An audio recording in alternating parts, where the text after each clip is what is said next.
Hello बच्चों, कैसे हैं आप सब। आज कक्षा 7 गणित से लेकर आए हूँ आपके लिए चैप्टर 4 परिमेय संख्याएं यानी रेशनल नंबर्स। बहुत ही इंपॉर्टेंट चैप्टर है, ठीक है। तो इसे आप बहुत अच्छे से लगन से करेंगे, ठीक है। तो आज बात करते हैं सबसे पहले संख्याओं की, उसके बाद बात करेंगे परिमेय संख्याओं की। तो संख्याएं कितने प्रकार की होती है? संख्याएं होती है हमारी दो प्रकार की। एक तो वास्तविक संख्याएं होती है, कौन सी? वास्तविक संख्याएं। तो वास्तविक संख्या होती है और दूसरी होती है काल्पनिक संख्या। कौन सी होती है? काल्पनिक संख्या, ठीक है। तो वास्तविक संख्या कैसी होती है? वे संख्याएं जो वास्तव में हम जिन्हें बता सकते हैं कि ये वाली संख्या है, ठीक है, जिन्हें रिप्रेजेंट करते हैं, संख्या रेखा पर रिप्रेजेंट कर सकते हैं, उन्हें वास्तविक संख्या कहते हैं, ठीक है। और काल्पनिक संख्या जिन्हें संख्या रेखा पर नहीं लिख सकती या जो एग्जिस्ट ही नहीं करती, वो अस्तित्व में नहीं होती, ठीक है।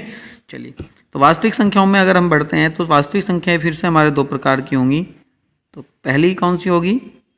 पहला प्रकार को कहते हैं हम परिमेय संख्या। क्या कहते हैं? परिमेय संख्या। और परिमेय संख्या दूसरा प्रकार जो होता है हमारा अपरिमेय संख्या। अपरिमेय संख्या, ठीक है। चलिए, अब काल्पनिक संख्या तो हमारे जो अभी सिलेबस है उससे बाहर है, 7वीं के सिलेबस में नहीं आता, इससे आप 11वीं में जाके पढ़ोगे, ठीक है।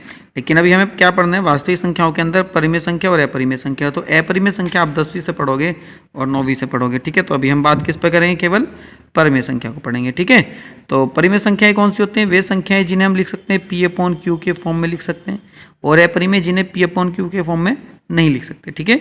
जिन्हें P/Q के रूप में लिख सकते हैं यानी अंश बटे हर के रूप में लिखते हैं, उन्हें कहते हैं परिमेय संख्या। अपरिमेय संख्या जिन्हें अंश बटे हर के रूप में नहीं लिख सकते, उन्हें कहते हैं अपरिमेय संख्या। अब परिमेय संख्याओं की अगर बात करूं तो इनकी कुछ कैटेगरीज हैं। अपरिमेय संख्याओं में कौन कौन सी? एक तो होता है पूर्णांक। क्या होता है? पूर्णांक। इसे हम Z से रिप्रेजेंट करते हैं, ठीक है। पूर्णांक के बाद आता है क्या? पूर्ण संख्याएं। क्या आती हैं? पूर्ण संख्याएं। इसे क्या कहते हैं? हम W से रिप्रेजेंट करते हैं। और उसके बाद आता है प्राकृतिक संख्याएं। प्राकृतिक संख्याएं।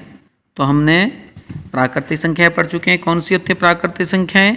हम पढ़ चुके हैं, हमने पढ़ी है 1 2 3 4 डॉट डॉट डॉट ऐसे, ठीक है। हम पूर्ण संख्याएं भी पढ़ चुके हैं, 0 से लेके 1 2 3 4 डॉट डॉट डॉट। और हम पूर्णांक यानी पहला चैप्टर हमने पढ़ा था क्या? पूर्णांक। हम पूर्णांक भी पढ़ चुके हैं। क्या पढ़ा था उसमें हमने? कि 0 1 2 3 ये सारे पॉजिटिव नंबर, ऐसी -1 -2 -3 ऐसी नेगेटिव नंबर, पॉजिटिव और नेगेटिव नंबर का एक समूह, ठीक है। तो ये भी हम पढ़ चुके हैं। तो अभी हमें क्या पढ़ना है? जब परिमेय संख्याएं पढ़नी है, ठीक है। चलिए स्टार्ट करते हैं परिमेय संख्या को। क्या होती है परिमेय संख्या? सबसे पहले परिभाषा देख लेते हैं। परिमेय संख्या, ठीक है। तो परिमेय संख्या क्या होगी देखते हैं। परिमेय संख्याएं वह संख्याएं हैं, या लिख सकते हैं ऐसी संख्याएं जिन्हें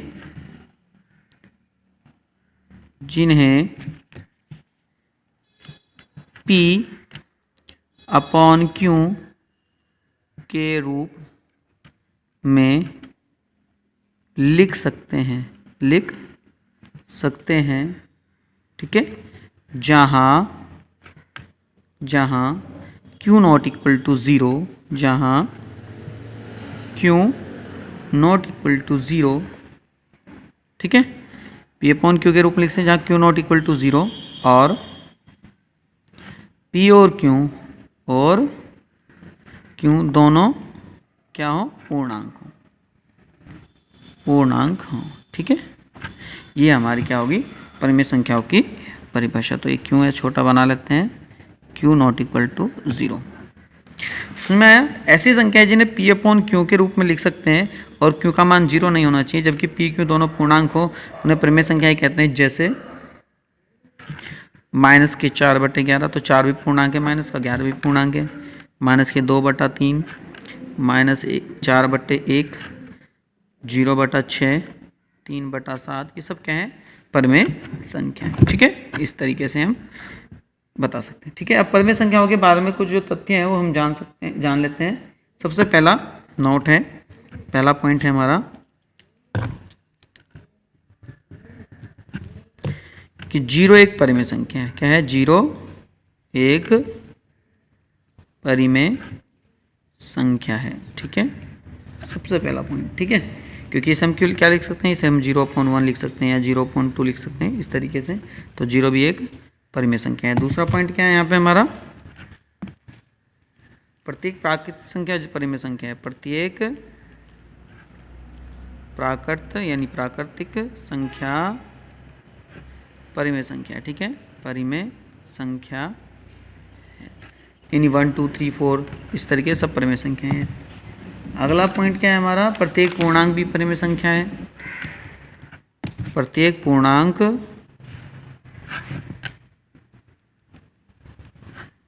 परिमेय संख्या है, परिमेय संख्या है।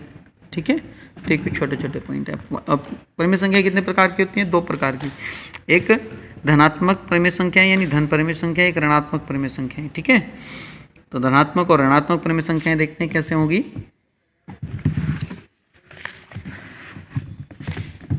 सबसे पहले बात करते हैं फर्स्ट टाइप की, धनात्मक परिमेय संख्या।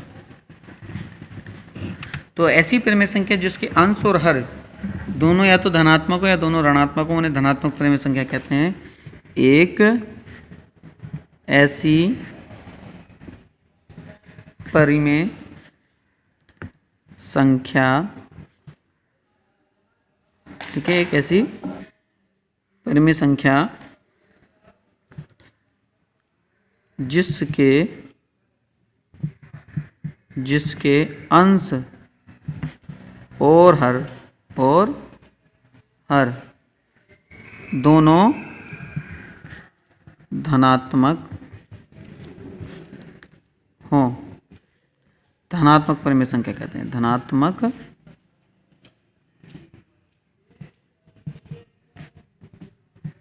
परिमेय संख्या कहते हैं। ठीक है, जैसे इसके एग्जाम्पल देखते हैं। हमके 5/11 -2/-3 4/6 -3/-7। ठीक है, इस तरीके से। चलिए, दूसरा क्या होता है, ऋणात्मक परिमेय संख्या।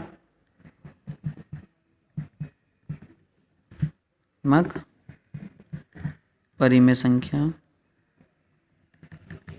एक ऐसी परिमेय संख्या ऋणात्मक होती है, एक ऐसी परिमेय संख्या,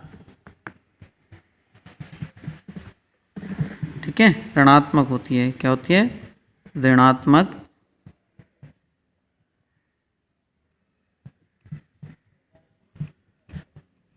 होती है यदि इसके अंश और हर व हर में से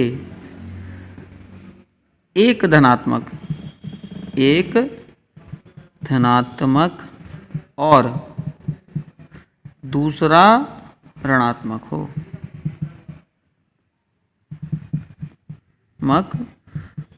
अब इसके एग्जाम्पल देख लेते हैं। जैसे क्या, जैसे -3/14 हो गया, 4/-15 हो गया, 16/-17 हो गया, 8/-9 हो गया। तो इस तरीके की जो भी संख्याएं होगी उन्हें केवल एक हो उनमें से। ठीक है, चलिए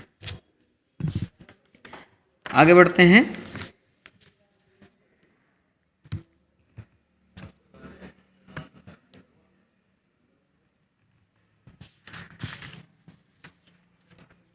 परिमेय संख्याओं का सरलतम रूप। परिमेय संख्याओं का सरलतम रूप। ठीक है, चलिए इसके बारे में बात करते हैं। तो परिमेय संख्याओं का सरलतम रूप क्या होगा, a/b कोई परिमेय संख्या मान ली हमने, a/b के रूप में परिमेय संख्या का सरलतम रूप, संख्या को सरलतम रूप कहते हैं यदि ए और बी के अतिरिक्त बी का एक के अतिरिक्त कोई उभयनिष्ठ गुणनखंड ना हो, कोई उभयनिष्ठ गुणनखंड नहीं हो। ठीक है, मतलब क्या है कि एक उस संख्या को हम क्या कहेंगे, सरलतम संख्या कहेंगे परिमेय की, जब एक के अतिरिक्त कोई भी उसका क्या नहीं होगा, गुणनखंड नहीं होगा। मतलब वो एक के अतिरिक्त और किसी संख्या से नहीं कटी। जैसे मैंने लिखा, जैसे 7/8 लिखूँ तो एक से ही कटेगा और किसी से नहीं कटेगा। 9/15 लिख दिया, 9/15, तो ये जो 9/15 ये 3 से कट रहा है, तो 3 × 9 3 × 5 15, तो जो 3/5 आया, जो 3 वो क्या होगा इसका, ये सरलतम रूप है, ये सरलतम रूप नहीं है। समझ में आया ना, तो ये सरलतम रूप नहीं होगा। समझ में आई बात। चलिए, इस तरीके से सरलतम रूप होगा। चलिए, तो अब आज के लिए इतना ही। आप इन्हें रिवाइज कीजिए। ठीक है, परिमेय संख्याओं की डेफिनेशन को याद कीजिए, कैसे क्या कौन सी संख्या परिमेय होती है, कौन सी नेगेटिव होती है, कौन सी पॉजिटिव होती है। तब तक के लिए नेक्स्ट क्लास में करेंगे। अब नेक्स्ट टॉपिक, इस एक्सरसाइज को स्टार्ट करेंगे। तब तक के लिए ऑल द बेस्ट।